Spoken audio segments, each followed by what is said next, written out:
पर आग, धुआं और संग्राम। ये तस्वीरें नेपाल की हैं जो इस वक्त सोशल मीडिया पर लगी एक बैन के खिलाफ जल रहा है। जेनजी का गुस्सा सरकार पर भारी पड़ रहा है और इस आग की लपटें अब मुंबई तक भी पहुंच गई। बॉलीवुड की मशहूर एक्ट्रेस मनीषा कोइराला ने अपने जलते हुए देश के लिए एक ऐसा इमोशनल पोस्ट किया है जिसने सबका ध्यान खींच लिया है। ये तस्वीर, ये शब्द।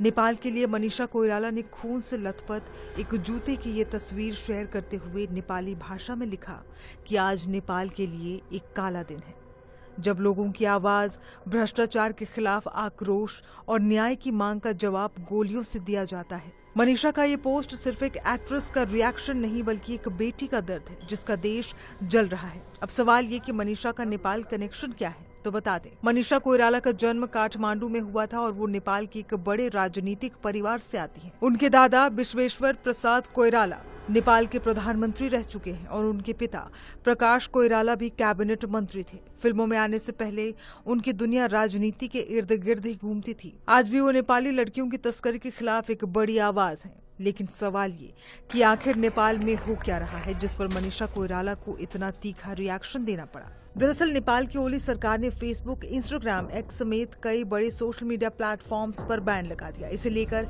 सरकार का तर्क राष्ट्रीय सुरक्षा का है। सरकार का कहना है कि इन कंपनियों ने नेपाल के नियमों के तहत रजिस्ट्रेशन नहीं कराया था और इसीलिए ये राष्ट्रीय सुरक्षा के लिए खतरा है।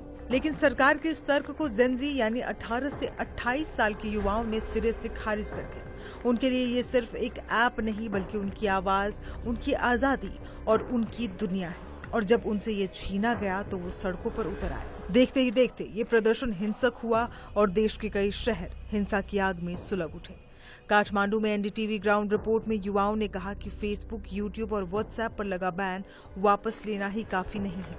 हमें भ्रष्टाचार और बेरोजगारी वाली सरकार नहीं चाहिए। मंगलवार को सैकड़ों हजारों प्रदर्शनकारी फिर जुटे।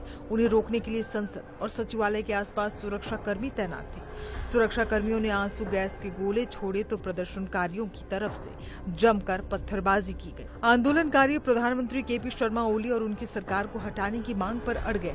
नेपाल के गृह मंत्री रमेश लेखक के बाद कृषि मंत्री और स्वास्थ्य मंत्री ने भी फिलहाल अपना त्याग पत्र दे दिया है। बहरहाल एक तरफ सरकार का नियम है तो दूसरी तरफ युवाओं का जुनून और बीच में मनीषा कोइराला जैसे वो लोग जिनका दिल अपने देश के लिए रो रहा है। नेपाल का ये डिजिटल संग्राम अब कौन सा नया मोड़ लेगा, ये देखना होगा।